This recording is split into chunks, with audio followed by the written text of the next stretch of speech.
quel ami, il est Jésus. Amen. Il est l'ami fidèle, il est l'ami sûr, l'ami fiable, le seul en qui tu peux te confier sans panique, le seul qui peut faire pour toi sans te conditionner, le seul qui peut t'accepter sans te juger. Amen. Les hommes ne peuvent pas t'accepter sans te juger, les hommes ne peuvent pas t'aider sans condition, mais Jésus, lui, il peut t'aider sans condition. Il peut t'aimer sans rien attendre en retour. Il est le Dieu fidèle. Amen. Nous allons aborder le dernier culte de l'an 2024 par la grâce de Dieu.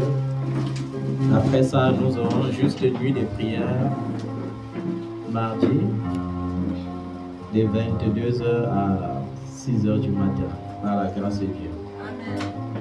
Il faut que les gens apprennent. Je ne faisais pas les traversées.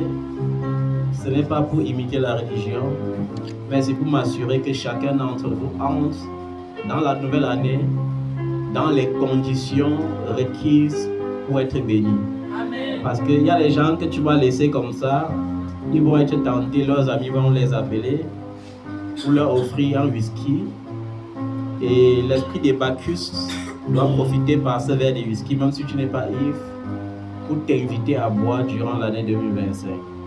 Il y a d'autres qui vont subir des diverses tentations et ça va influencer ton année 2025. Moi, je désire que par la grâce de Dieu, ton année soit influencée par le Saint-Esprit.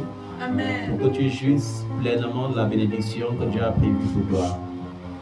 Alors le culte d'aujourd'hui qui est également un culte d'action de grâce, parce que nous allons rendre grâce à Dieu également pour la guérison de notre sœur Nathalie qui a été opérée. Et nous savons que la science nous soigne, mais c'est Jésus qui guérit. Pendant plusieurs années, elle a tellement souffert et parfois je pleurais devant le Seigneur, je disais, mais Seigneur, quelle est cette maladie rebelle? Et même si c'est la sorcellerie, quelle est cette sorcellerie qui crie plus que le nom de Jésus? Mais quand les temps ont été marqués par Dieu, Dieu a décidé d'enlever tout cela par sa propre main. Même s'il a utilisé les médecins, il a guéri. C'était un miracle et elle témoigne sa reconnaissance envers Dieu pour cela aujourd'hui.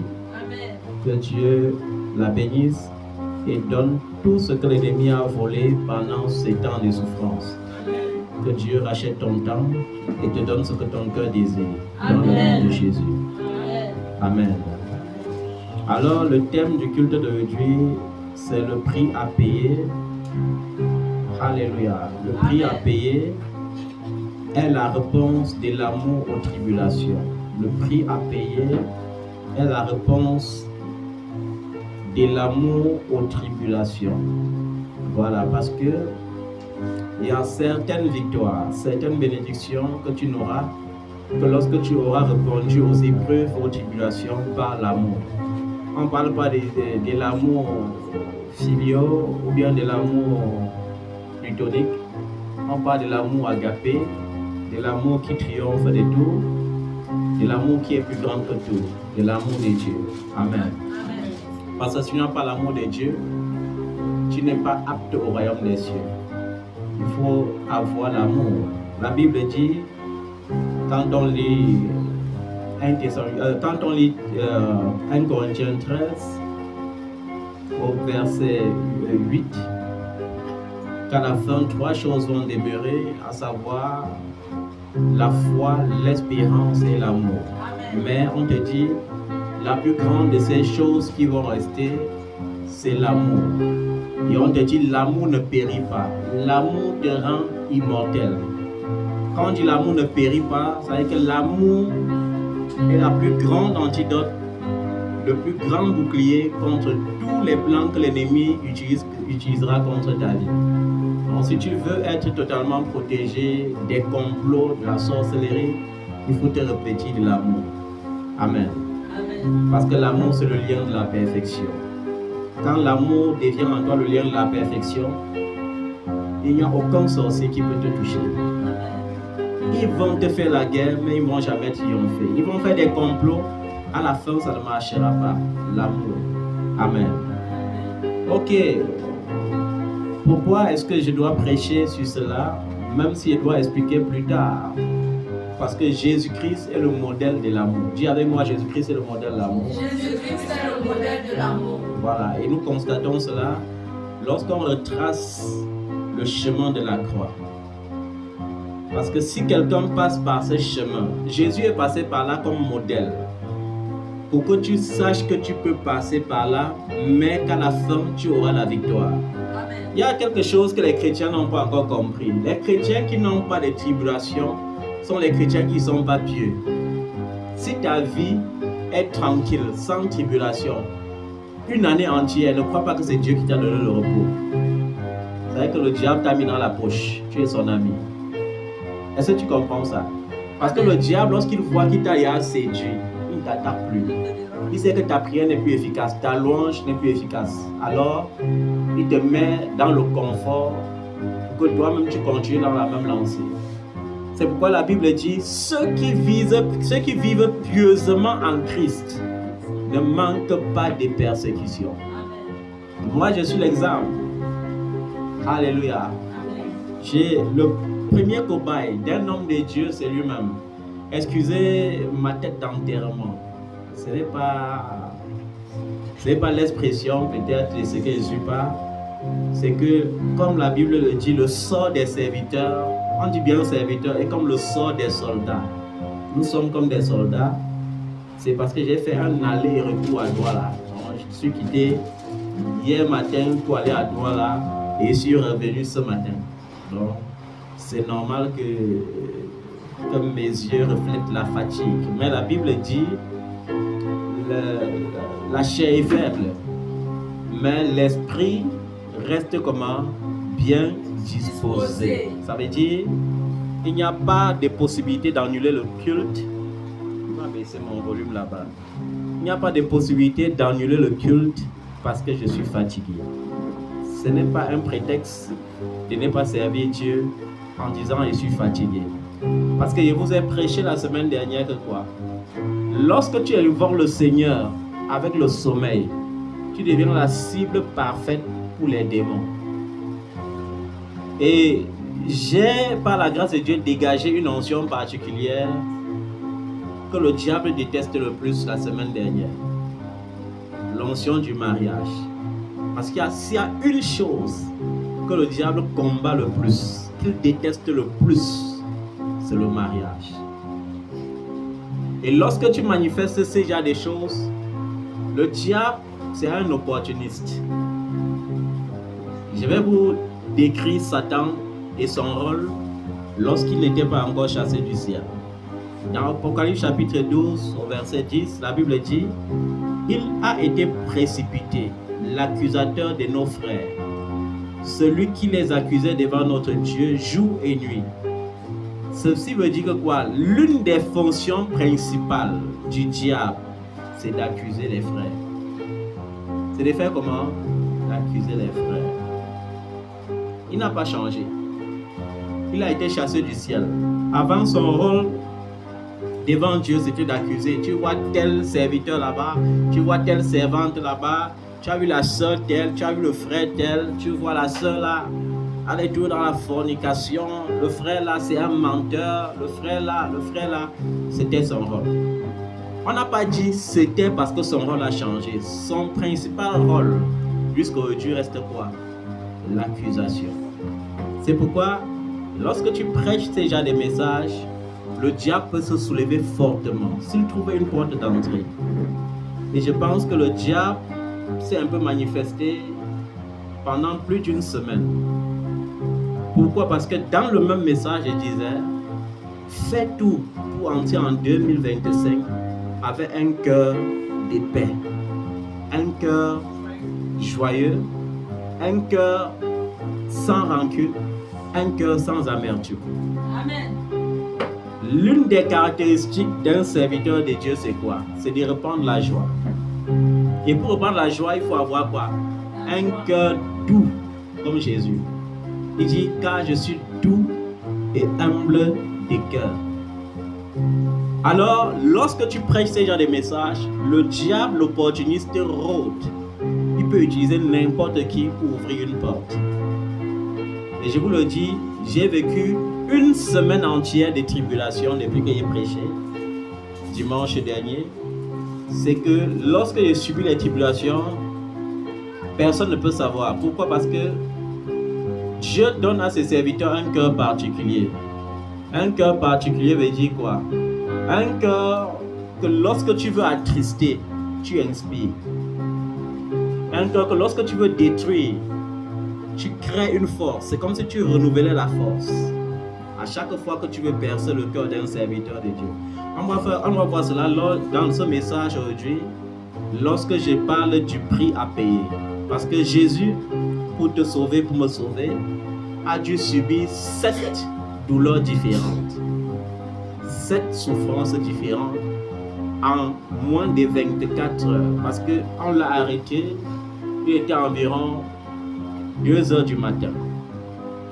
De 2 heures du matin jusqu'à ce qu'il soit crucifié, il a subi tellement de choses. Il fallait qu'il subisse des pressions physiques, des pressions psychologiques. Vous savez, c'est la même chose lorsqu'on entraîne par exemple un brigand dans une gendarmerie et qu'on veut le faire avouer.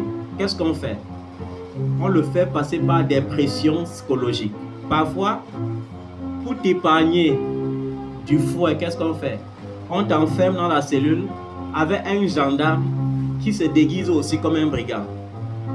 Et vous savez, lorsque vous entrez quelque part et que vous voyez que la nuit sera longue, on peut vous laisser toute la nuit et toute une journée entière. Lorsque tu passes 24 heures avec quelqu'un, à un moment donné, vous voulez raconter chacun sa souffrance, son histoire. Après, tu vas voir, quelqu'un va te dire, gars, qu'est-ce que tu as fait pour être même ici? Tu vois? Et c'est comme ça que toi, le brigand, tu racontes tout ce que tu as fait, en croyant que tu racontes à ton collègue brigand. Et lui, il prend tes aveux et il sort avec, et c'était bon. Pour certains, qu'est-ce qu'on fait? On te prend, on te fouette, le style qu'on ne t'a jamais fouetté depuis que tu étais né. À force de taper le bas de ton pied avec la machette. Parfois même les innocents plaident coupables. Pourquoi? Parce que sous la pression, il se dit que si en acceptant vite, mieux j'accepte vite et mieux on me laissera aussi tranquille. C'est pour ça que vous voyez, même souvent certains qui sont innocents vont en prison parce qu'on le tape fermement et on dit tu dois avouer que tu as tué. Et sous la pression de la douleur, il est obligé de dire j'ai tué. On va voir la différence entre la manière dont nous subissons nos douleurs et la manière dont Jésus a subi ses douleurs et quelle a été la récompense à la fin. Mais avant, je veux rentrer dans 1 Timothée chapitre 3 du verset 1 à 7. Je ne dois pas tout lire, vous allez lire à la maison. Parce que ce verset ne parle pas à tous les chrétiens en général. Ça parle à ceux qui sont appelés à porter le ministère. Ça parle à ceux qui sont appelés à servir Dieu. Alléluia. Ça parle aux hommes de Dieu, ça parle aux femmes de Dieu. Et dans 1 Timothée chapitre 3, la Bible dit que l'homme de Dieu ne doit pas être un ivrogne. Il ne doit pas être comment? Un ivrogne. Il ne doit pas être violent. Il ne doit pas être comment? On parle ici de quel genre de violence? Voilà, la violence physique. Vous savez, il y a les hommes de Dieu qui tapent les gens. Même lors de la délivrance. Ils tapent, ils boxent. Amen. Et il ne doit pas être violent. Il ne doit pas être attiré par l'argent. Attiré par l'argent veut dire que quoi? Il ne doit pas être un businessman. Parce qu'aujourd'hui, on voit les hommes de Dieu, ils viennent dire comment ce business dans l'église. Quand le business fructifie dans l'église, il part maintenant créer les business dehors. Après, il dit qu'il est le plus riche parce qu'il a d'abord puisé à l'église. Ensuite, il est allé créer les points de vente des pétroles. Après, il est devenu pétrolier. D'autres font même la drogue en cachette. Et il se couvre avec la Bible. Et à la fin, on se rend compte qu'il est capable d'avoir 2 à 3 jets privés seul. Même s'il y a la misère dans l'église. Après, il fait les reportages partout. pour montrer ses richesses. Après, il devient. Et je vous dis, il y a une différence entre influenceur et enseignant. Dieu ne nous a pas envoyé d'aller influencer. Il nous a envoyé d'aller faire quoi? D'aller enseigner. Paître les troupeaux veut dire quoi? Les diriger, les conduire dans la droiture, les conduire dans la vérité. Alors ne tombez pas dans les pièges de ceux qui vont venir dans les réseaux sociaux. Oh, le mariage est monté. Oh, l'argent a fait ceci. Oh, la pauvreté, la mentalité. Non, non, ce n'est pas ça. Ça sont des influenceurs. Il faut suivre les enseignements et non les influenceurs. Il y a beaucoup d'hommes de Dieu, beaucoup de femmes de Dieu aujourd'hui qui sur TikTok, Facebook sont des influenceurs. Ce sont des influenceurs. La preuve, plusieurs les écoutent, mais plusieurs ne changent pas. Or, la parole de Dieu est faite pour transformer les vies, pour transformer les mentalités, pour transformer les caractères. Alors, je continue. L'homme de Dieu, au contraire, doit être comment? Tout. Comment? Ma douceur doit être connue de tous. Être doux veut dire être lâche. Il y a des gens qui ne comprennent pas l'amour de Dieu. Est-ce que vous savez comment Jésus forme les serviteurs de Dieu qui n'ont pas les pères spirituels? Qui connaît comment Jésus les forme? Quand vous lisez la Bible, dans le livre des Jean, le premier chapitre, qu'est-ce que Jean-Baptiste dit en décrivant Jésus? Il tient quoi? Et sa verge. Vous voyez ce qu'on appelle verge? C'est un bâton en fer. Il y a une différence entre quand on prend le bambou, on te fouette avec, et quand on prend le fer, on te fouette avec. Alors il faut que tu saches que ma douceur n'est pas née d'un jour, ou d'un mois, ou d'une année. C'est le fruit de plusieurs coups de verge que j'ai reçus. Plusieurs vont dire dans les réseaux sociaux et témoigner, non papa, tu vois, papa Simo, quand tu prêches, c'est différent. Quand tu prêches, c'est captivant. Quand tu dis des choses, on a envie de t'écouter. Non, ce n'est pas ça. C'est que la verge m'a enseigné l'amour. Donc, pour que tu prêches l'amour dans le sens que je prêche, il faut que tu aies subi beaucoup de coups de la part de Dieu. Je n'ai pas eu de père spirituel. Et j'aime bien le dire aux gens. Mon père spirituel a été jusqu'ici le Seigneur lui-même. Et quand la Bible dit, qu'est-ce que David dit? Parce que même David n'a pas eu de père spirituel. Il dit que c'est une chose terrible que de tomber entre les mains du Dieu vivant. Ça veut dire que chez Dieu, il n'y a pas d'excuse possible. Dès que tu as glissé, il ne dit pas qu'est-ce qui s'est passé. Il te fouette d'abord. Ensuite, il te montre comment faire pour ne pas glisser. On a vu comment il a agi avec les enfants d'Aaron. Aaron était le premier prêtre, mais il a tué ses deux enfants sous le coup, en un seul jour. Et il a dit à Aaron, tu ne pars pas au deuil. Tu vas laisser les gens les enterrer et tu n'arrêtes pas le service. C'est ça l'amour de Dieu. Il y a des gens qui ne comprennent pas l'amour de Dieu. Alors, quand je prêche la douceur, il y a beaucoup d'enfants ici là qui n'ont jamais encore expérimenté mon amour transformé en verge. Il y a quelques-uns parmi vous qui ont goûté à ça. Il y a elle, il y a Flore, il y a Clovis, mais vous, je ne pense pas. Et je prie pour vous de ne jamais tomber sur ça. Parce que c'est très... Et celle qui a le plus subi, c'est votre mère. C'est qui? Il ne faut pas croire que c'est du lait d'être la femme d'un serviteur. Il ne faut pas. J'avais entendu une de mes filles un jour qui disait, oh maman, hey, mieux de toi parce que vraiment, tu es au paradis. Le paradis là pour bâtir ça.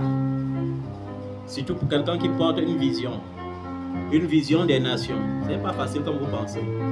Et pourquoi elle a beaucoup plus subi? Parce que ma Bible m'exige, dans 1 Timothée 3 toujours, que malgré le fait que je dois être doux, pacifique, le pacifisme veut dire que quoi?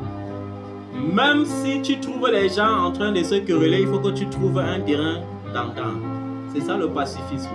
Un enfant de Dieu qui n'est pas pacifiste, lorsqu'il trouve les gens en train de discuter, il met encore le feu. Il veut que la guerre s'installe. Mais un enfant de Dieu, un serviteur de Dieu doit être pacifique. Et dans le pacifisme, il faut supporter beaucoup d'injustices.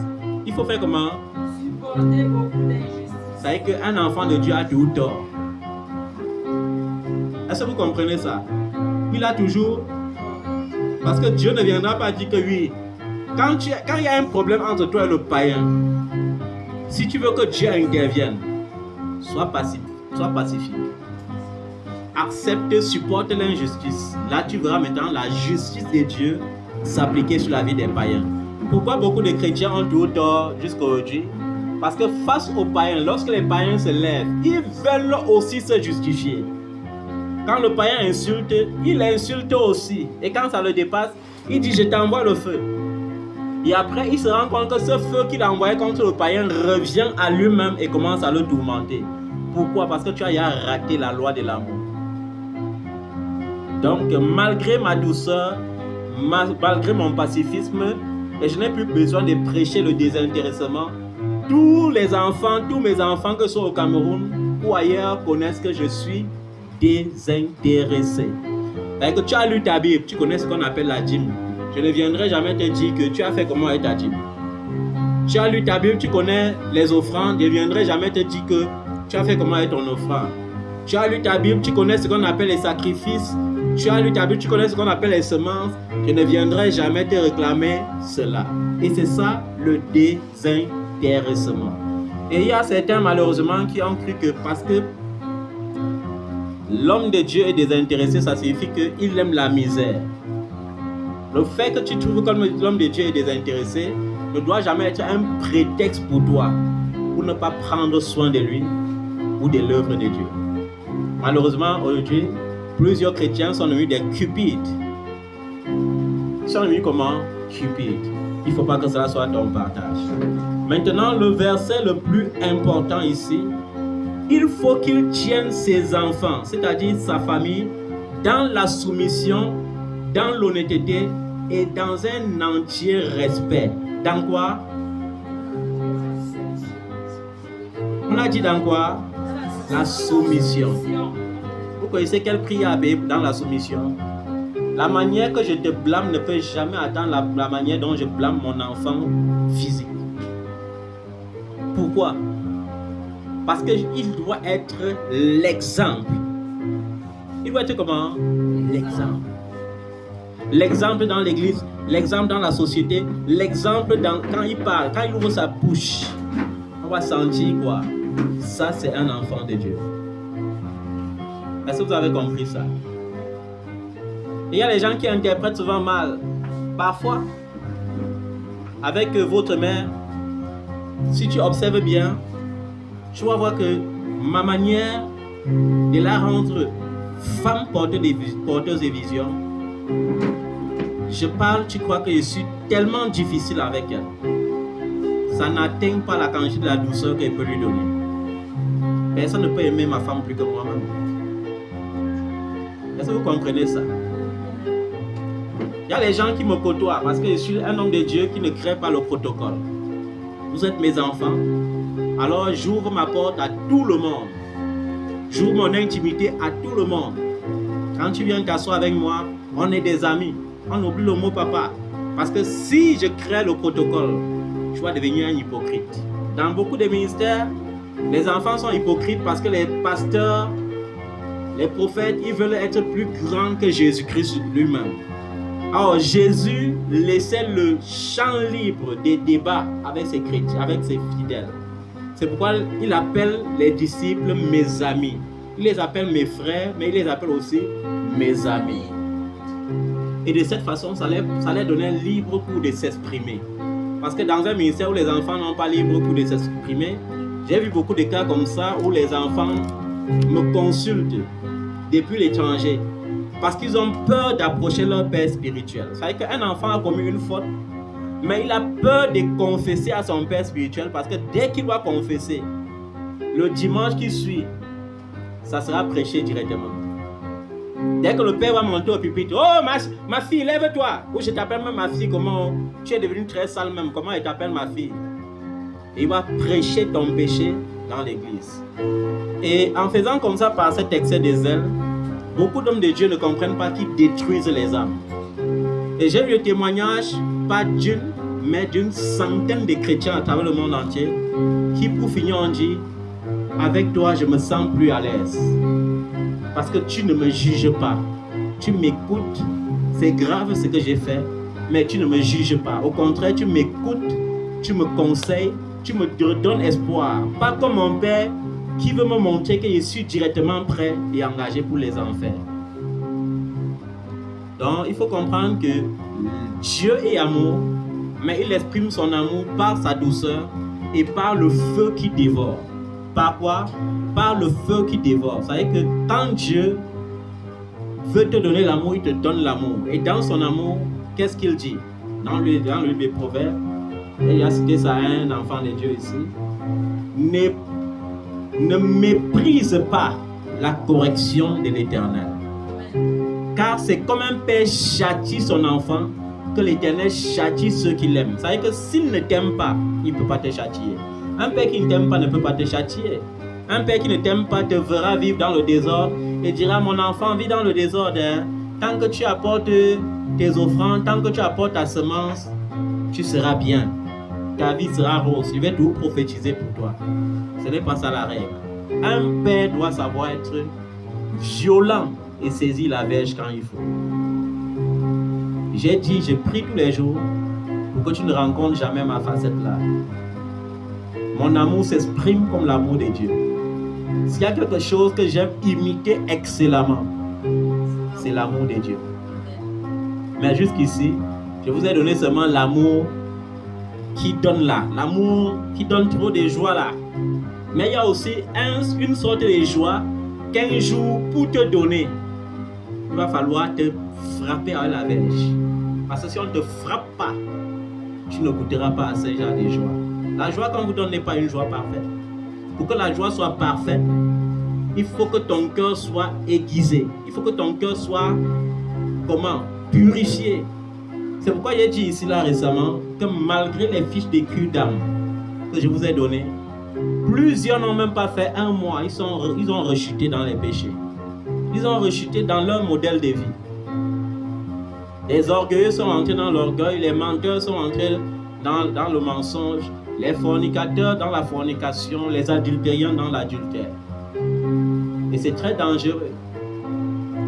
Et j'ai craint un jour de dire comme l'apôtre Paul, parce qu'un jour, face à l'église de Corinthe et certaines églises dans l'Asie, quand l'apôtre Paul a vu qu'il avait déjà tellement enseigné et qu'il était fatigué, qu'est-ce qu'il a dit? Il a dit, je suis pur du sang de vous tous. Quand un homme de Dieu vous dit ça, ça veut dire que non. Il dit que vous n'avez pas allé témoigner devant Dieu, que vous n'avez pas enseigné. Comme c'est l'enfer qui vous plaît là, vous allez aller là-bas seul. Parce que si tu t'amuses devant un certain nombre de peuples, tu vas terminer ta vie comme Moïse. Vous voyez Moïse, qui pendant 40 ans a souffert, mais après il n'est pas entré dans la terre promise. On lui dit que, comme je t'ai beaucoup aimé, comme je sais que tu as quand même souffert pendant 40 ans là, monte à la montagne là, je vais te montrer. Tu vas voir comment c'est beau, mais tu n'entreras pas. Et si tu es un serviteur de Dieu, tu blagues, un jour tu vas entendre Dieu te dire, tu n'entreras pas dans mon repos. On sait Dieu. Je vais vous dire une chose, le plus grand amour que tu peux exprimer vis-à-vis de ton prochain, c'est de sauver son âme. C'est de faire quoi? Sauver son âme. Assure-toi de ton salut, mais assure-toi du salut des autres. J'ai dit à une jeune soeur un jour qui disait, papa, je suis sanctifié. Je lui ai dit que le jour où tu pourras te présenter devant tes ex ou ton ex, avec qui tu as eu une histoire, et ne lui parler que de Jésus, tu sauras que tu es purifié. Vous croyez que c'est dur de tester si on a vaincu le péché? Or, il y a les uns parmi vous là que ils ne commettent pas le péché seulement parce que ils ne sont pas, ils n'ont pas même pas seulement l'occasion, ils ne sont pas dans les conditions de commettre le péché. Il y a certains que c'est parce qu'il manque l'argent pour aller dans les hôtels. Il veut bien aller aussi là-bas, mais il n'a pas l'argent pour payer les frais d'hôtel. Il y a les autres qui pensent qu'ils ont vaincu le péché parce que les anciens dossiers du péché là, ils parviennent à les fuir physiquement. Mais si tu les enfermes quelque part, le nom de Jésus va disparaître. Ils vont commencer à penser à leur passé. Et après, ça va sortir comme ça sort. Comme certains me disent souvent. Il y avait une fille à qui je prêchais l'évangile qui me disait souvent, Dieu comprendra. De toutes les façons, Dieu comprendra. Que de toutes les façons, Dieu fera quoi? Dieu comprendra. Et je lui disais, donc vous imposez à Dieu ce qu'il va comprendre. Et cet enfant-là, elle avait les démons cornus. Les démons comment? Cornus. Et vous savez, Dieu ne nous demande pas de chasser les gens ou de les violenter. C'est pour ça que vous allez voir par exemple, je peux suivre une même personne qui a les démons à distance pendant plus de 2 ans. Jusqu'à lui persuader. Parce que pour que les démons te libèrent, il faut que tu sois persuadé avant que tu es possédé. Sans cela, tu ne pourras pas être délivré. Et pour l'amener à comprendre qu'elle est délivrée, il faut l'amener par la parole de Dieu. Alors l'histoire, je vais taire son nom, parce que c'est un secret que j'ai vécu pendant plus de 4 ans. L'histoire, c'est un enfant qui aimait le Seigneur. Elle faisait comment? Elle aimait le Seigneur de tout son cœur, de toute son âme. Mais un jour après un culte, un étranger, c'est-à-dire quelqu'un qui n'est pas de sa nationalité, l'a donné tellement d'éloges. Et l'éloge l'a séduit. Il y a quelle femme ici qui n'aime pas les éloges? Vous aimez tous les éloges. Vous croyez que qu'est-ce qui a fait tomber Ève?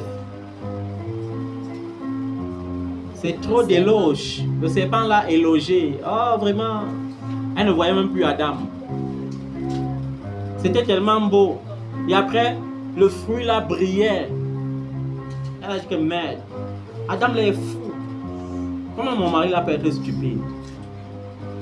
Elle a dit, je vais cueillir ça. Et c'est depuis ce jour-là que les femmes aiment ce qui brille.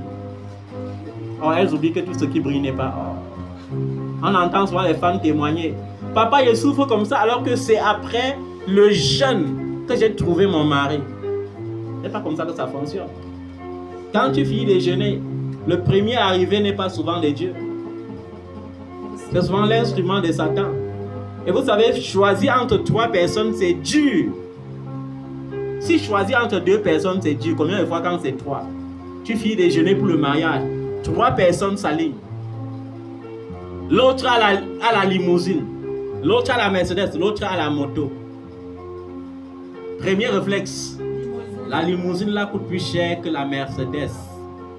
Premier réflexe, papa c'est lui que j'ai trouvé, c'est lui là-bas. Papa dit qu'attends je consulte, il consulte et vient te dire non papa toi tu es trop spirituel, tu ne vois pas, laisse papa. Je dis que j'ai vu, j'ai prié, le Seigneur m'a montré. Après demain quand ça brûle maintenant, ouais papa tu avais raison hein. Je croyais que... Amen. Que Dieu te préserve de cela. Amen. Donc, il faut savoir faire la part des choses. Le plus grand amour que tu dois donner aux gens, c'est leur salut. Est-ce que tu sauves les gens au quotidien? Parce que c'est bon d'aller à Yafé, c'est bon de se distraire. Mais est-ce que pendant que tu es en train de te distraire, tu attires les regards de ceux qui ne connaissent pas Jésus vers Jésus? Ou bien tu as seulement le temps de siroter tes glaces, de raconter comment la vie était hier, comment ça sera demain, et tu oublies de donner le salut. C'est un crime. C'est un crime que de ne pas dire aux gens de sortir de la religion et de suivre le Seigneur Jésus-Christ. C'est un crime que de ne pas dire à un païen, repens-toi et suis Jésus. C'est un crime. Le plus grand amour, c'est de sauver les gens. Est-ce que tu sauves les gens? C'est très facile de convertir les gens dans la religion. Mais aucune religion, malheureusement, ne sauve. Les religions sont là pour leurs intérêts. Les religions nous éloignent même encore plus de Dieu. Mais il est écrit quoi? Jésus-Christ est le chemin, la vérité et la vie. Et nul ne peut aller au Père. C'est lui. Donne Jésus aux gens. Il y a un homme un jour, je ne sais pas, il dit, est-ce que tu peux accepter Jésus-Christ comme ton Seigneur et ton Sauveur? Non, non, non, non. Laisse-nous tes trucs là. Je suis né d'un grand-père catholique. Mon arrière-grand-père était catholique. Moi-même, je suis catholique. C'est catholique à vie. Je dis, ok. Est-ce que tu connais même le catholicisme proprement dit? Il me regarde et dit que bon, ça veut dire que tu sais même ce que tu ne connais pas. Parce qu'il n'y a pas d'hérédité dans ce genre de choses. La manière dont Dieu m'a créé n'est pas la manière dont il a créé mon père. Si mon père m'a conduit dans la voie de la mort, est-ce que je suis obligé de suivre la mort? C'est un peu le langage des Africains qui sont perdus. Ah, les Blancs sont venus vous tromper à la Bible. Les Blancs sont venus vous... On sait que le Blanc a utilisé la Bible pour conquérir l'Afrique. Mais ce n'est pas le Blanc qui a rédigé la Bible. La Bible n'est pas le livre des hommes qui parle de Dieu. C'est le livre de Dieu qui s'adresse aux hommes. Parce que la Bible dit que quoi? Ce n'est pas par la volonté d'un homme que la Bible a été écrite. Mais c'est poussé par l'Esprit que les gens ont parlé de la part de Dieu. Poussé par l'Esprit. C'est-à-dire que c'est l'Esprit qui s'adresse. Et l'Esprit, c'est qui? C'est Jésus qui est la parole. Amen. Je ne dois pas aller loin. Je ne dois pas sortir du message principal du jour. Je vous ai dit, le thème, c'est le prix à payer est la réponse de l'amour aux tribulations.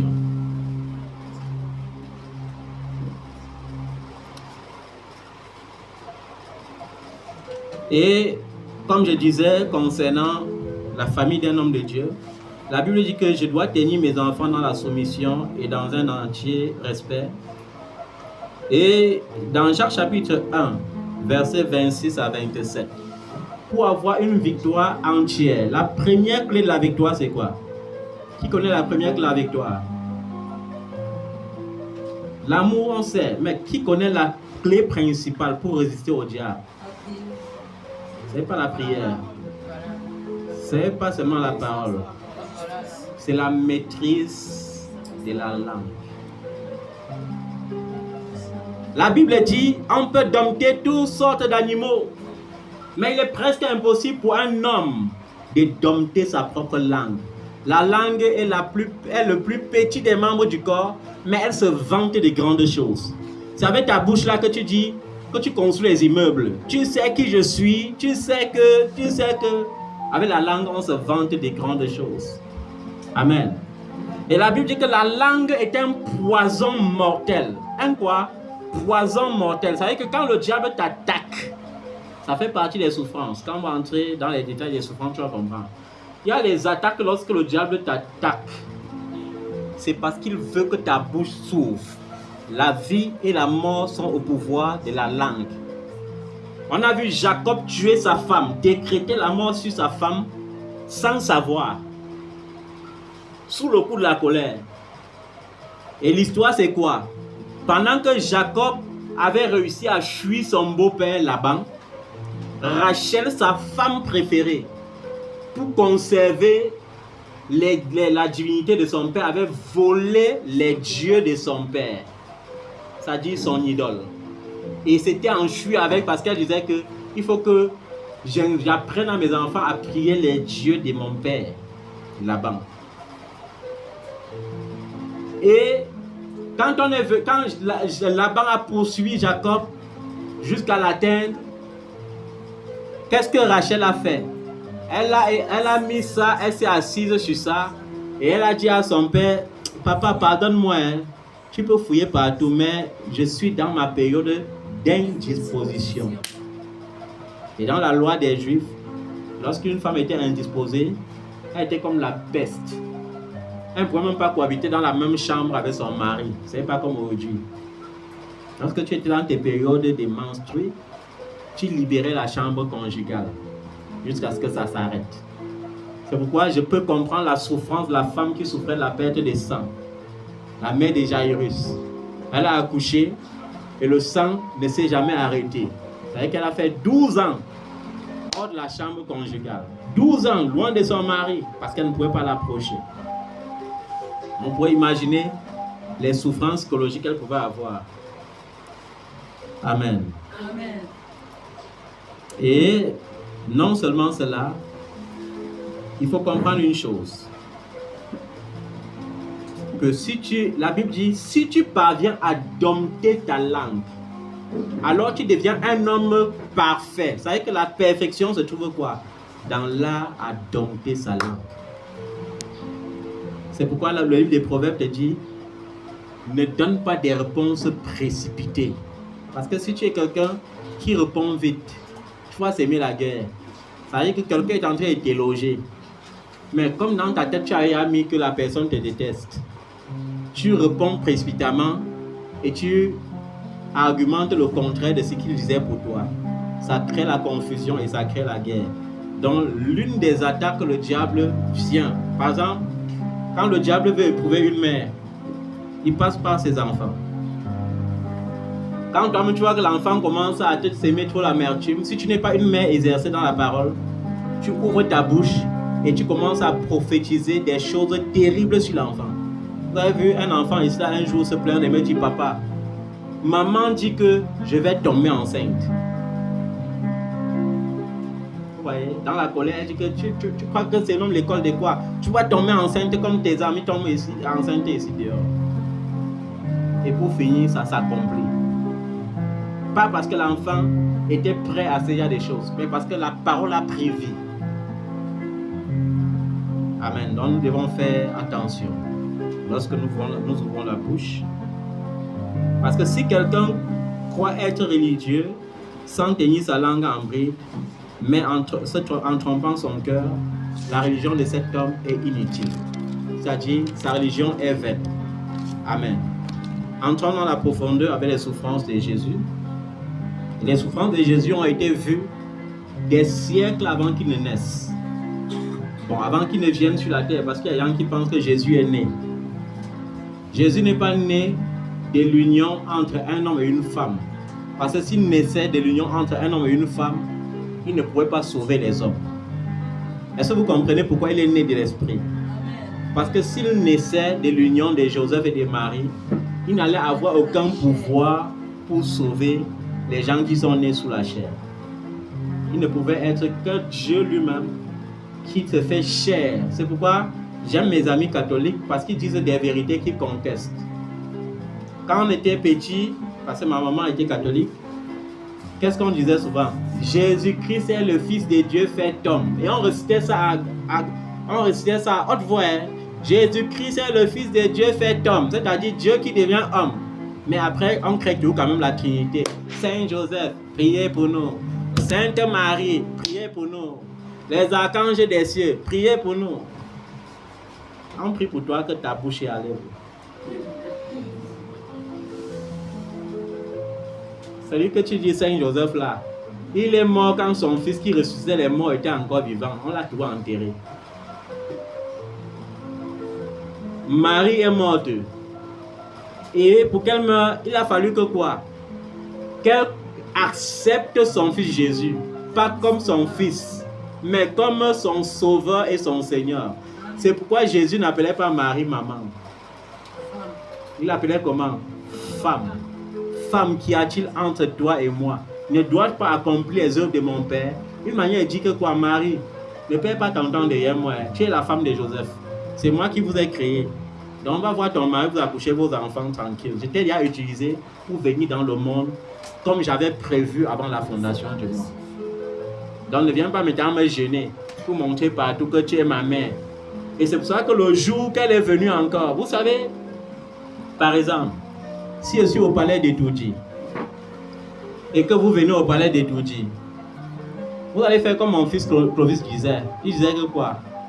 Si un jour Dieu t'élève jusqu'à tu atteins un certain sommet, tu penses qu'il va venir passer mon temps à parler avec les gardiens là? Dès qu'il vient, il dit que son frère est là, c'est son frère. Et vous savez, au Cameroun, ça ouvre les portes. Quand tu as un frère à l'aéroport, on ne peut pas fouiller tes valises. Quand tu as un ami à l'aéroport, tu passes partout. Moi-même, lorsque j'avais une de mes filles là-bas à Simalène, je partais loin, là-bas, là où les valises sortent pour porter les valises. Là où on dit interdit. Je partais loin là-bas. Et quand il fallait accompagner quelqu'un, je ne m'arrêtais pas en bas des escaliers pour dire au revoir. Je partais jusqu'à la salle d'attente là au hall. Je passais encore mon temps à bien t'embrasser avant de partir. Parce qu'il y a quelqu'un. C'est la même chose. Jésus dit, je me tiens devant toi et je marche comme un vaillant héros. Pour faire comment? Pour humilier tes ennemis. Amen. Parfois tes ennemis t'humilient parce que tu as pris Jésus, tu as mis derrière. Tu es toi devant, tu marches.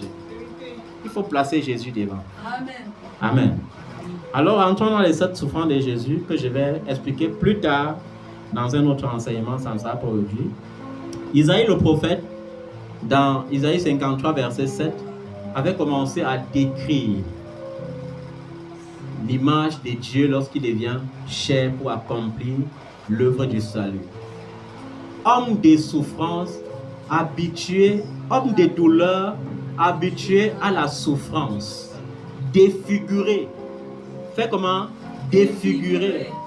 Lui qui n'avait aucun atout pour attirer sur lui les regards des humains.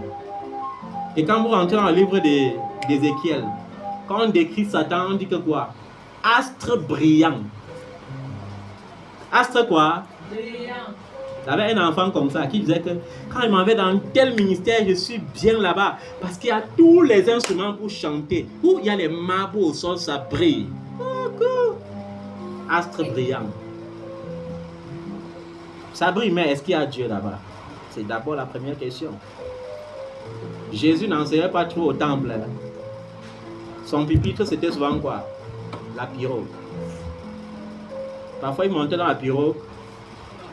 On l'amène à la mer et il restait debout. Il prêche aux gens qui sont à la plage. Parfois, il montait à la montagne, les gens s'asseyent sur les herbes, il prêche. Aujourd'hui, non, il y a la modernité. Il faut cotiser pour construire le temple. Le budget, c'est 500 millions d'euros. Celui qui ne cotise pas ne peut pas entrer au ciel. Non, il faut que tout le monde cotise. Même celui qui n'a pas d'argent pour manger à la maison, venez cotiser. Et vous construisez quoi? Comme finalité. S'il faut construire un temple luxueux où les gens vont venir s'asseoir là et vivre leur mondanité sans être transformés, ça ne sert donc à rien. Est-ce que vous comprenez ça? Vous avez besoin d'être transformé. Dis avec moi, j'ai besoin d'être transformé. Jésus n'a pas souffert pour rien. L'une des premières souffrances, Matthieu chapitre 27 verset 30, vous allez lire à la maison. Jean chapitre 19 verset 3, c'est la violence des coups. C'est quoi? Dès qu'on a arrêté Jésus, on ne l'a pas donné le lait. Lorsqu'on l'a amené chez Pilate, pas chez Pilate, chez Hérode, dès qu'il a voulu ouvrir la bouche, qu'est-ce que les soldats ont fait? On n'a pas giflé avec la main ouverte, on a giflé à les coups de poing.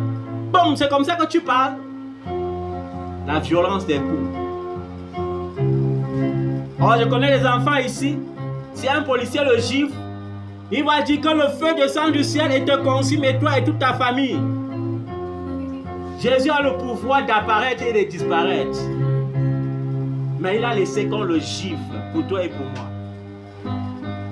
Il a laissé qu'on le gifle pour ta maladie, qu'on le violente pour tes maladies, qu'on lui violente pour tes problèmes, qu'on lui violente pour tes difficultés. Donc la première souffrance, c'était la violence des coups.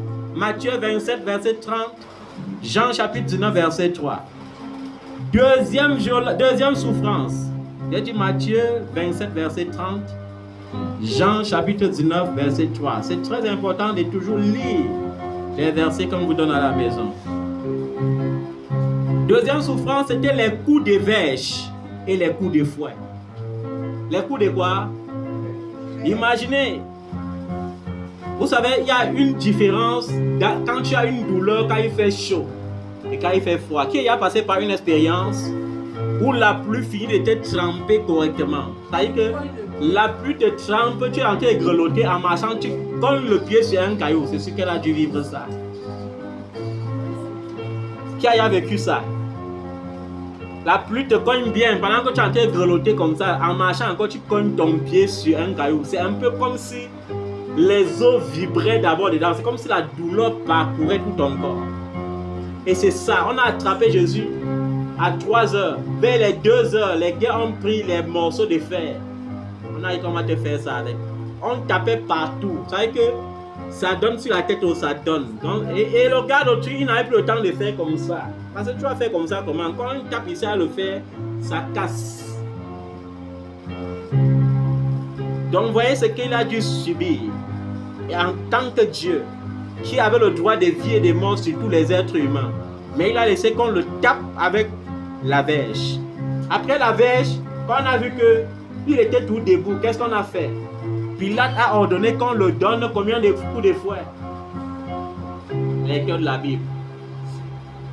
Combien de coups de fouet? Combien? Je ne vous dis pas. On l'a fouetté. On l'a fouetté. Il y a le nombre de coups. On l'a fouetté. Le nombre de coups qu'on donne au malfaiteur était écrit dans la loi. On a appliqué ça sur lui. Il n'était pas malfaiteur. Vous allez lire cela dans la Bible. Jean chapitre 19 verset 1. Luc chapitre 23 verset 16. On l'a fouetté avec la verge. On l'a fouetté avec le fouet. Et quand on parle de fouet ici, c'était des tiges tissées. Des lacets tissés. C'est-à-dire quand on te fouette avec comme ça arrache la peau, ça te trace comme ça là, le sang commence à dégouliner. Imaginez ça dans le froid. Le gars a froid, mais on le réveille à la chicotte. Troisième souffrance de Jésus, les moqueries et la couronne d'épines. Voilà où beaucoup de chrétiens tombent à ce stade-ci. On se moque de toi pour construire les escaliers pour te permettre d'accéder à ta gloire. Mais tu te fâches, tu casses les escaliers. Puisque les moqueries que les païens vont faire, depuis que tu pars à l'église, qu'est-ce qui a changé dans ta vie? Ce sont les escaliers qu'on pose pour que tu gravisses jusqu'aux hauteurs sans souffrir. Mais il y a les chrétiens qui ont peur qu'on va se moquer d'eux. Ils se conforment aux règles du monde parce qu'ils ont peur des moqueries. La moquerie est utile parce que ce sont les escaliers qui vont t'aider à accéder à ta gloire. Je connais les enfants, on lui disait souvent, tu seras même quoi? Tu seras seulement comme ta mère. C'est que on a défini la vie de ta mère, on a vu qu'elle est le fruit de l'échec, et on dit que tu seras le fruit de l'échec. Amen. Moi-même, on me taxait souvent des trucs comme ça. Je me rappelle quand j'étais petit, les gens s'asseyaient comme ça là, et ils disaient enfant bâtard. Parce que leur rôle c'était de quoi? De tourmenter mon cœur pour que je pleure. Et lorsque je pleurais, ça leur donnait beaucoup de satisfaction. Amen. Donc, il ne faut pas avoir peur des moqueries. On s'est moqué de Jésus. C'était des escaliers de la gloire. La couronne d'épines, c'est quoi? La couronne d'épines symbolise quoi ici? Non seulement les gens vont se moquer de toi, mais ils vont aller jusque là où ça va pincer ta... Vous connaissez le genre qu'on fait? Comme si on piquait ton cœur. Tu supportes, on pique. Parce qu'on veut absolument que la bouche là s'ouvre et que tu maudisses. On a tissé la couronne, on a mis sur la tête de Jésus. On ne pouvait pas mettre les doigts parce que ça allait les piquer eux-mêmes. On a mis avec les gants. Et on a appuyé. J'imagine un peu quand on appuie et que ça n'entrait pas dans la chair. On prenait un peu le bâton, on tape dessus comme ça pour que les piquants du bas là entrent bien. Et c'est pour ça qu'on dit qu'il a été défiguré parce que à force que les piquants entraient, ça déchirait sa face et le sang déglonnait partout, ça entrait même dans ses yeux. Les yeux qu'on a d'abord déjà pochés à les coups de poing. Parce que quand vous voyez Jésus de Nazareth, vous croyez que c'est quelque chose à voir. Ce n'est qu'un film. Ça n'atteint pas la moitié de ce que le vrai Jésus a subi. Parce qu'on dit défiguré, ça veut dire que tu le regardais comme ça, tu ne le remarquais plus. Amen. Donc j'ai dit les moqueries et la couronne d'épines, Matthieu chapitre 27. verset 35. Matthieu chapitre 27, verset 29. Jean chapitre 19, verset 2. Et la couronne d'épines ici symbolise aussi quoi? La pression physique et psychologique très intense. Ça symbolise quoi? Une pression physique et psychologique très très intense. Ça veut dire que tu as mal d'abord au corps, mais on te met encore une pression psychologique. Et le but c'était quoi? De le décourager. Ici là, le premier but ici c'était de le décourager. J'ai dit Matthieu 27 verset 35, Matthieu 27 verset 29, Jean chapitre 19 verset 2. Quatrième souffrance, la croix trop lourde à porter. Est-ce que vous savez que la croix de Jésus, seulement rien que le poteau qu'il fallait aller fixer au sol, là-bas, parce qu'il y avait la verticale, il y avait l'horizontale. La barre horizontale était la plus lourde. Ça variait entre 35 à 75 kg. Pour quelqu'un qui a passé tout son temps, je ne suis même pas sûr que Jésus physiquement pesait 70 kg. Il ne pesait pas 70 kg. Mais on l'impose de porter une croix qui a environ 75 kg. Donc il y avait ça comme quatrième souffrance, la croix trop lourde à porter. Jean chapitre 19, verset 17.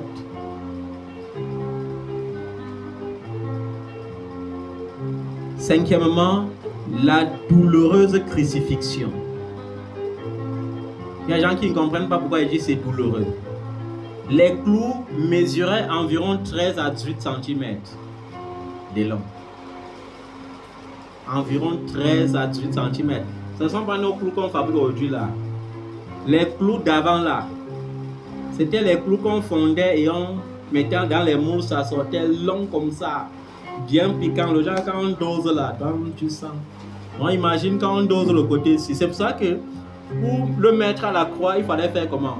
Il fallait l'immobiliser avec quoi? Le mobiliser avec quoi? Avec des cordes.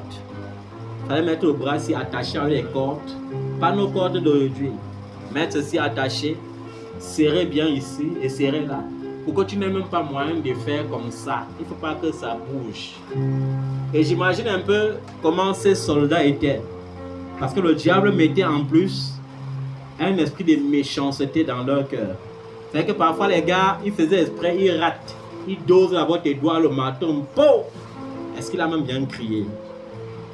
Et on met le clou, un clou petit, ça entre, ça traverse, ça entre dans le bois, 13 cm. On met le côté sur 13 cm. Après on croise ses deux pieds, 18 cm.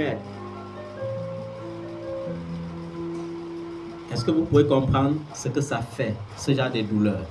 Et là, c'était déjà vers quelle heure? C'était déjà vers quelle heure? Non. C'était déjà vers quelle heure? Non, on ne l'a pas crucifié à 4 heures. C'était vers quelle heure? 10 heures. Non, pas 10 heures. Il était il y a environ 9 heures. Parce que il fallait que la mort soit lente et douloureuse. Le but étant que le diable espérait que bon, comme pendant qu'on tapait et qu'on crucifiait, tu ne sentais pas. Tu ne sentais pas. Il faut que on te torture psychologiquement. J'espère que la malédiction va sortir de ta bouche. J'espère que tu vas disparaître une fois parce que Jésus a le pouvoir de disparaître des dieux. J'espère que tu vas disparaître parce qu'il s'est dit, s'il disparaît, le sacrifice n'est pas complet. S'il ouvre sa bouche, il insulte quelqu'un. Le sacrifice est inutile. S'il est maudit, alors c'est la finale. C'est pourquoi il pousse les gens à le maudire, à l'insulter. Si tu es le fils de Dieu, descends la croix alors maintenant. Tu viens insulter au lieu de vivre ta vie tranquillement. Tu passes le temps à blasphémer en disant que tu es le fils de Dieu. Et cela, nous voyons cela depuis Genèse chapitre 3, verset 15. Ça a été prophétisé. Et dans Jean chapitre 19, verset 18. La douloureuse crucifixion. Une mort lente. 6e souffrance, une mort lente. Une mort lente. Matthieu 27, verset 50. Et la cerise sur le gâteau, 7e souffrance, la lance sur le côté. Sur les 3 qu'on avait crucifiés, il n'y a que Jésus qu'on a percé. Parce que le diable a dit que maître, c'est même qui comme ça là qu'on tape, on insulte, il ne dit rien depuis. Il a dit aux soldats que va tu piques son côté là, pique ça, tu tues la lance là dedans. Comme ça là, il veut voir comment il ne va pas maudire. Et ceci m'intéresse beaucoup. Je vais d'abord te donner les versets et puis te donner la leçon à tirer dans ça. Jean chapitre 19, versets 34 et 37. Isaïe 53, verset 5. Matthieu 27, verset 46.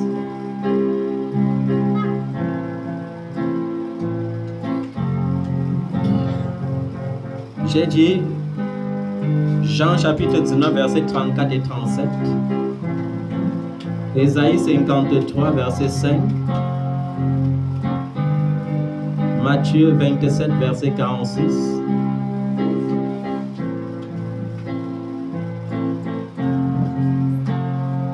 Matthieu chapitre 27, verset 46. Alors j'ai dit ça m'intéresse pourquoi? Parce que pour que certaines bénédictions accèdent à ta vie, il faut que les gens t'insultent d'abord. Il faut qu'à un moment donné, les gens découvrent ta pauvreté, c'est-à-dire ta nudité en quelque sorte. La nudité peut être la pauvreté, la nudité peut être la maladie. Une maladie que tu portais depuis fort longtemps. Cette maladie qui ne veut pas te quitter. Cette situation qui crée la honte dans ta vie. À un moment donné, il faut que Dieu permette que les gens aient le regard sur ça. Exactement comme Léa avait eu le regard sur la stérilité de sa sœur Rachel. Exactement comme Péninia avait eu le regard sur la stérilité de sa épouse Anne. Parce que la vérité, c'est que il y a certaines jalousies spirituelles que Dieu provoque dans ton cœur pour te donner la formule de l'exaucement. Et le piège, qu'est-ce que Satan attend lorsqu'il permet aux gens? Parce que ici, ce ne sont pas les gens de l'extérieur. Ce sont les gens de l'intérieur. Ce sont tes soeurs. Ce sont tes frères. Ce sont tes cousins. Vous allez voir même aujourd'hui une maman qui a fait 7 filles et qui méprise une parce qu'elle voit que cette autre-là n'a pas assez d'argent comme les autres. C'est-à-dire qu'elle aime ses enfants en proportion de l'argent que chacun d'eux a. En proportion de ses possessions. Ce que je vous dis, c'est la réalité. Sur la terre aujourd'hui, majeure des personnes t'aimeront pour ce que tu as et non pour ce que tu es. Quand tu n'as pas l'argent, tu n'existes pas. Amen. Et le but du diable, c'est quoi? C'était que à la croix, Jésus décide de disparaître ou de maudire. Quelle est ton attitude lorsque les gens commencent à te tourmenter, à te faire des pressions psychologiques intenses? Est-ce que tu as le pouvoir de dire comme Jésus, Père, pardonne-leur, car ils ne savent pas ce qu'ils font? Majeur des enfants de Dieu sont aujourd'hui toujours en train de vouloir se justifier. Non, la Bible dit, supportez de la part des frères quelques injustices. Ben que je sais que tu as tort, mais j'accepte que j'ai tort. J'accepte cela. Pour que la justice de Dieu s'établisse, pour qu'il y ait la paix. Jésus avait le pouvoir d'ordonner aux anges de tuer tous ces gens-là. La preuve, ils ont eu tous les signes qu'ils ont crucifié Dieu à la croix. C'est pourquoi la Bible dit que de la 9e heure, de la 6e jusqu'à la 9e heure, il y a eu l'obscurité dans tout Israël. C'est-à-dire que la nuit est tombée en plein jour pendant 3 heures de temps. Et aux environs de 15 heures, il y a eu un tremblement de terre. Je vais te dire une chose. Lorsque le diable pousse le soldat à percer la côte de Jésus, il se dit que c'est pour faire du mal à Jésus. Mais lorsque le soldat retire la lance, l'eau et le sang sortent et touchent la terre. Et la terre se fend et tremble dans toutes ses fondations. Pourquoi? Parce que ce n'est pas seulement Adam qui avait été maudit à cause du péché. Même la terre avait été maudite pour produire des ronces et des épines. Mais le sang de Jésus-Christ, avec l'eau sortie, ont purifié ta terre. Je préfère dire ta terre parce que la terre de celui qui ne l'a pas connue n'est jamais purifiée. C'est pourquoi il faut avoir souvent cette audace prophétique. Lorsque tu arrives dans ton village, touche le sol et dis: toi, ma terre, tu ne produiras plus jamais des épines dans ma vie. Tu ne produiras plus jamais des ronces dans ma vie. Les épines, c'est quoi? C'est les maladies héréditaires. Les épines, c'est quoi? C'est la pauvreté. Les épines, c'est quoi? C'est l'esprit de divorce. Tu te maries, mais ton mariage, c'est le tourment. Il faut toujours que tu supplies pour être à l'aise. Non. Les épines, c'est ça, les douleurs. Tu ordonnes à ta terre de ne plus produire. Et tu lui rappelles que le sang de Jésus-Christ a purifié ta terre. Amen. Est-ce que tu comprends ça, bien-aimé? C'est très important de savoir que ta terre n'est plus destinée à produire des épines et des ronces dans ta vie. La vie et la mort sont au pouvoir de la langue. Je prie que le Saint-Esprit nous donne cette capacité, cette année, de posséder entièrement l'année 2025. C'est-à-dire que lorsque tu passes la nuit de prière, ici, là, que lorsque tu te lèves le 1er janvier, que tu commences directement à subir les conséquences des bénédictions que tu as toi-même proclamées dans ta vie. Parce qu'il y a certaines bénédictions que tu attends que ce soit le prophète qui proclame. Non, c'est toi-même qui proclames les bénédictions dans ta vie parce que tu as la langue autorisée. En tant qu'enfant de Dieu, tu as la langue autorisée. Tu as la langue comment exercer à produire la vie dans ta vie. Par le puissant nom de Jésus. Amen. Un autre jour, par la grâce de Dieu, je vais expliquer en profondeur ces souffrances. Et j'espère que quelqu'un a retenu quelque chose d'important ce matin. J'espère que tu as compris le prix que Jésus-Christ a payé. Il n'a pas payé ce prix pour que tu blagues. Il n'a pas payé ce prix pour que tu souffres des maladies. Et je vais exhorter tous ceux qui sont malades ou qui se sentent malades à se mettre debout ce matin. Nous allons proclamer la guérison par le puissant nom de Jésus. Même si tu n'as pas la force dans tes pieds, je commande par le nom de Jésus que la force, la vigueur soit donnée à tes pieds ce matin.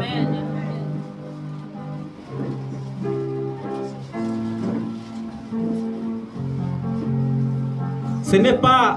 Je veux te rappeler une chose. Ce n'étaient pas les clous qui retenaient Jésus à la croix.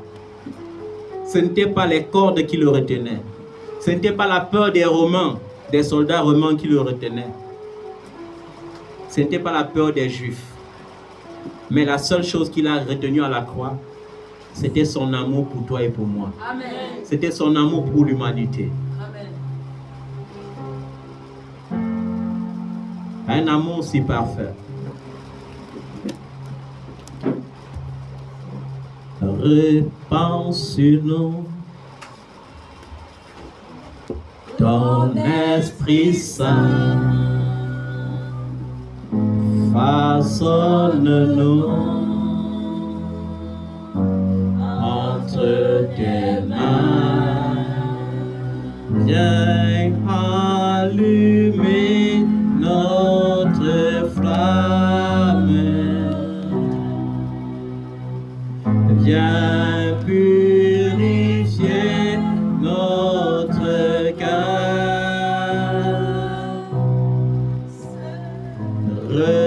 revêt-nous de ta puissance, Seigneur, répands sur nous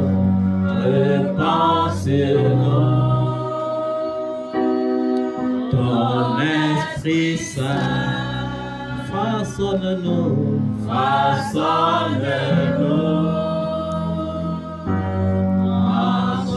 tes mains, viens allumer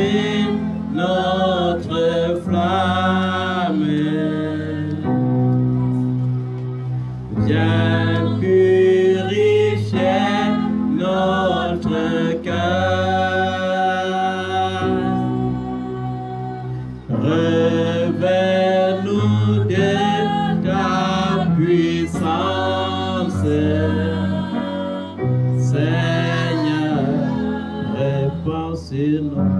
Répands sur nous. Oh Papa et ton Esprit Saint. Façonne-nous. Façonne-nous. Entre tes mains. Entre tes mains. Viens allumer notre flamme. Viens purifier notre cœur.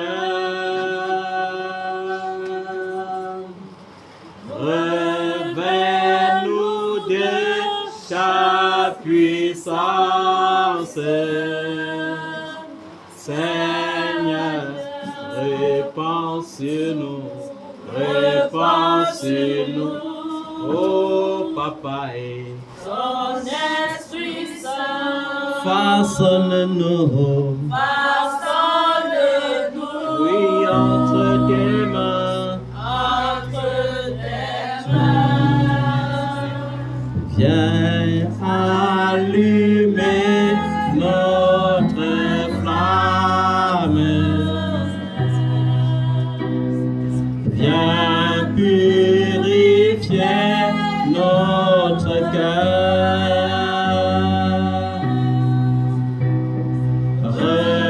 Revêt-nous de ta puissance,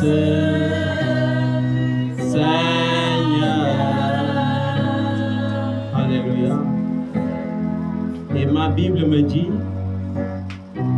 que c'est de nos douleurs qu'il s'est chargé. Ce sont nos souffrances qu'il a portées. Il a été blessé pour que par ses blessures nous soyons guéris. Nous l'avons considéré comme puni, frappé par Dieu et humilié. Mais lui, il était blessé à cause de nos transgressions, brisé à cause de nos fautes. La punition qui nous donne la paix est tombée sur lui. Et c'est par ses blessures que nous sommes guéris. Nous étions tous comme des brebis égarées. Chacun suivait sa propre voie. Et l'Éternel a fait tomber sur lui nos fautes à nous tous. Il a été maltraité. Il s'est humilié et n'a pas ouvert la bouche. Pareil à un agneau qu'on mène à l'abattoir, à une brebis muette devant ceux qui l'attendent. Il n'a pas ouvert la bouche.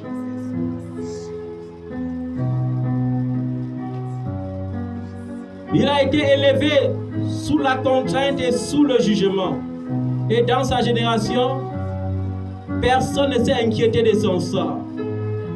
Personne ne se souciait de ce qu'il était exclu de la terre des vivants. Frappé à cause de la révolte de mon peuple, on a mis son tombeau parmi les méchants. Sa tombe avec les riches, alors qu'il n'avait pas commis de violence et qu'il n'y a pas eu de tromperie dans sa bouche. L'Éternel a voulu le briser par la souffrance.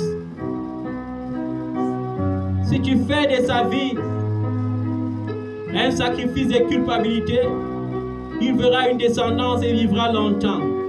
Et la volonté de l'Éternel sera accomplie par son intermédiaire. Après tant de troubles, il verra la lumière et sera satisfait.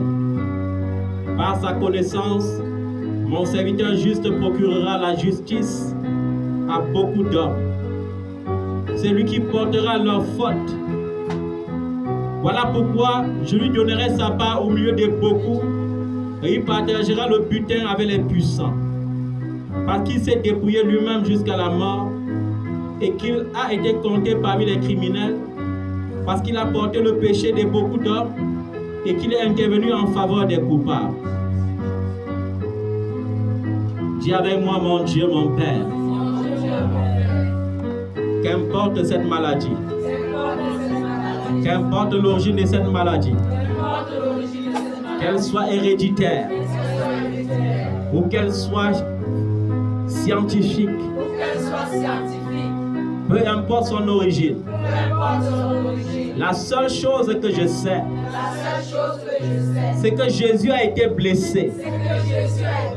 Et que par ses blessures, par ses meurtrissures, je serai guéri. Pendant que je proclame cette parole, je confesse dans mon corps la guérison totale. Je ne veux pas des guérisons superficielles. Je veux une guérison totale. Et je proclame la guérison totale. Par le nom de Jésus. Peu importe l'esprit ou le démon qui se cache derrière cette maladie. Esprit lunatique. Démon lunatique. Je parle par le puissant nom de Jésus-Christ de Nazareth. L'unique Fils du Dieu très haut. Il est écrit que tout pouvoir m'a été donné dans les cieux et sur la terre. Et par le nom de Jésus, je marcherai sur les serpents et les scorpions. Je marcherai sur toute la puissance de l'ennemi. Et rien ne pourra me nuire. Tout démon, qu'importe son nom, qui est caché derrière ta maladie, comme je parle ce matin, toi démon, par le nom de Jésus, je t'ordonne de quitter mon corps et de retourner dans les abîmes. Toi démon, qui me contrôle par la maladie, je te commande par le nom de Jésus, libère mon corps et retourne dans le désert. Retourne dans les lieux arides. Et ne reviens plus jamais dans mon corps. Ne reviens plus jamais dans mon corps. Au nom de Jésus. Au nom de Jésus. Toute manipulation dans les hôtels de mon village qui me retiennent par la maladie. Comme je prie ce matin, que mon Dieu donne des instructions à ses anges et que les anges de l'Éternel descendent dans les lieux occultes de mon village pour détruire les hôtels qui dérangent ma vie par la maladie, par les infirmités, au nom puissant de Jésus-Christ de Nazareth. Père, comme je prie ce matin, je proclame la guérison dans mon corps, dans mon âme, dans mon esprit. Je proclame la guérison dans mon cœur, la guérison divine, au nom puissant de Jésus. Je parle dans mon corps, je parle dans mon sang. Tout ce qui se nomme diabète, tout ce qui se nomme tension, que ce soit l'hypotension ou l'hypertension, je commande par le nom de Jésus et par le pouvoir de son sang que cette maladie soit brisée, soit détruite. J'invoque le feu de Dieu. J'invoque le feu de Dieu. J'invoque le feu de Dieu. Le feu du Saint-Esprit dans mon corps. Que toute maladie dans mon corps, dans mon sang, prenne feu et soit consumée. Prenne feu et soit consumée. Prenne feu et soit consumée. Prenne feu et soit consumée. Par le nom de Jésus. Je parle dans mes reins. Toute maladie dans mes reins, prenne feu maintenant. Prenne feu maintenant. Prenne feu maintenant. Prenne feu maintenant. Prenne feu maintenant. Prenne feu maintenant. Prenne feu maintenant. Prenne feu maintenant. Prenne feu maintenant. Au nom de Jésus, je commande la guérison. Maintenant, au nom de Jésus, toute maladie dans mes reins, prenne feu. Prenne feu. Prenne feu. Prenne feu. Prenne feu. Prenne feu. Prenne feu. Au nom de Jésus. Je parle dans mon ventre. Dans mon bas-ventre. toute maladie logée dans mon ventre, logée dans mon ventre, dans mon bas-ventre, prenne feu, prenne feu, prenne feu, prenne feu, prenne feu, prenne feu, prenne feu, prenne feu, prenne feu, prenne feu, par le nom de Jésus. Je parle dans mes hanches. Toute maladie logée dans mes hanches. Prenne feu maintenant. Le feu. Au nom de Jésus. Le feu du Saint-Esprit. Au nom de Jésus. Le feu. Au nom de Jésus. Toute maladie dans mes seins. Je commande le feu. Le feu. Le feu. Cette maladie démoniaque, nommée cancer, nommée tumeur, ne sera pas ma portion. Par le nom de Jésus, je parle dans mon corps que le feu du Saint-Esprit consume les maladies, consume les maladies, consume les maladies.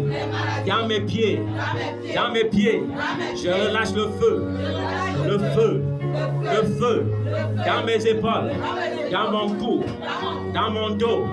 Au nom de Jésus, je relâche le feu dans ma tête, je relâche le feu dans mon cerveau, je relâche le feu dans mes yeux, je relâche le feu dans mes yeux, je relâche mes feux dans mes sinus, je relâche le feu au nom de Jésus. Que le feu de la guérison parle dans tout mon corps ce matin.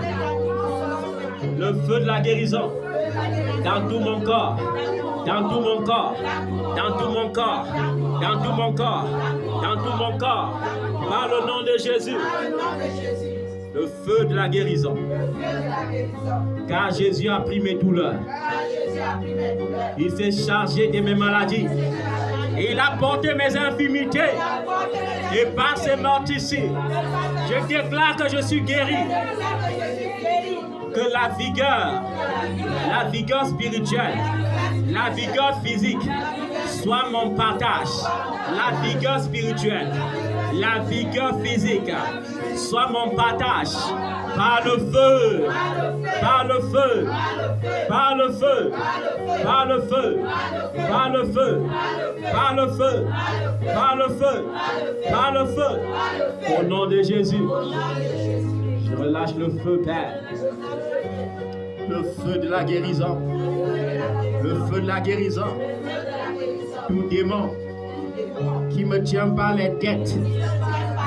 Tout démon qui me tient par les dettes. Ce matin, je déclare, ainsi a parlé l'Éternel mon Dieu, ma cruche sera pleine, mon grenier sera plein, je serai béni à mon départ et je serai béni à mon arrivée. Par le nom de Jésus, toi démon qui contrôle ma vie par les dettes, je te renvoie dans les abîmes. Avec ta pauvreté, avec tes dettes, avec ta stagnation, au nom de Jésus, je suis fils du Dieu très haut. Et la Bible déclare que Dieu m'a béni de toutes sortes de bénédictions spirituelles dans les lieux célestes avec le Seigneur Jésus. Il m'a fait asseoir sur le trône glorieux avec Jésus. C'est pourquoi je déclare, la pauvreté n'est pas mon partage. La pauvreté n'est pas pour ma postérité. Je crois au Dieu de l'abondance, au Dieu qui me bénit avec des finances. Car il a dit, je prêterai à beaucoup de nations et je n'emprunterai point. Au nom de Jésus, Père, relâche sur moi le feu de ta délivrance. Père, relâche sur moi le feu de ta délivrance. Père, relâche sur ma vie le feu de ta délivrance. Père, relâche sur ma vie le feu de ta délivrance. Père, relâche sur ma vie l'onction qui bénit. Père, relâche sur ma vie l'onction qui guérit. Relâche sur ma vie l'onction qui fait réussir. L'onction qui fait prospérer. Relâche sur ma vie l'onction du succès. Relâche sur mes enfants l'onction du succès. Relâche cela, Père, par ton feu, par le sang de Jésus qui m'a racheté, par le sang de Jésus qui m'a racheté, par le sang de Jésus qui m'a purifié.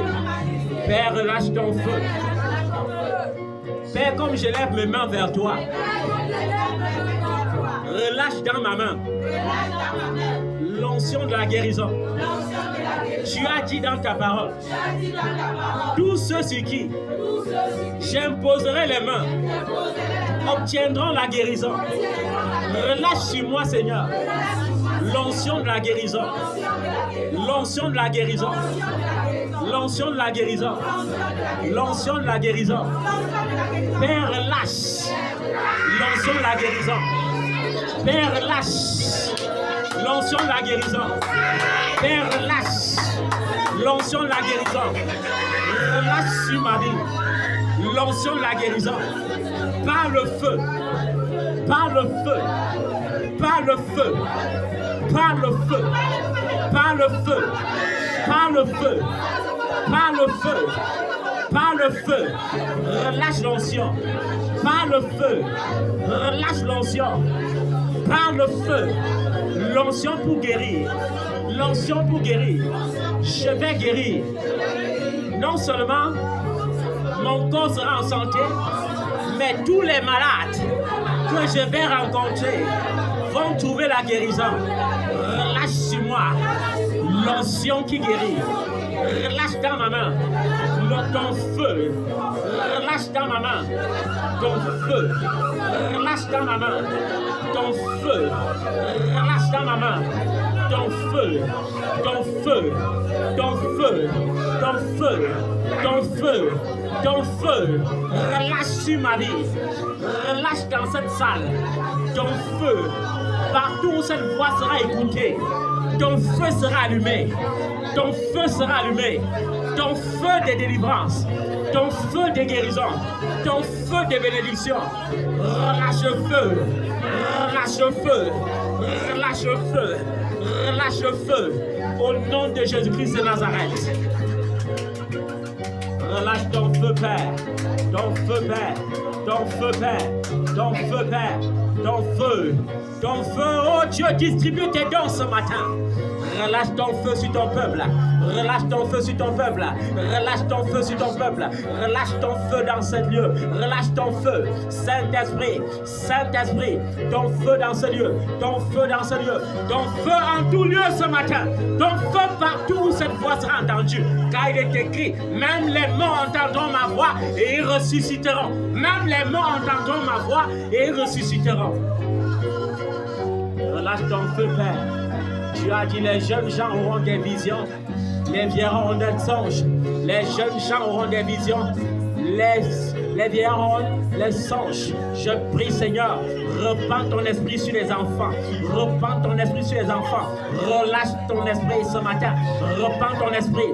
Le don de parler en langue, le don d'interprétation des langues, le don de la sagesse, le don des révélations, le don des révélations, le don de la sagesse. Je relâche par le feu. Par le feu, je relâche. Par le feu, je relâche. Par le feu, je relâche. Mandre Bokoto Shakataya. Mama Maluskataya Baba Baba. Ege bebe shike ya balatskura Baba Baba. Il bande bobo. Relâche ton feu, Saint-Esprit. Ton feu dans ce lieu. Ton feu. Que ta langue soit déliée ce matin. Que ta langue soit déliée ce matin. Que ta langue soit déliée ce matin. Ta langue soit déliée ce matin. Ta langue soit déliée ce matin. Il a dit, il distribue les dents. Il distribue les dents. Je commande que ta langue soit déliée. Aucun démon ne résistera en ce lieu. Aucun démon ne résistera.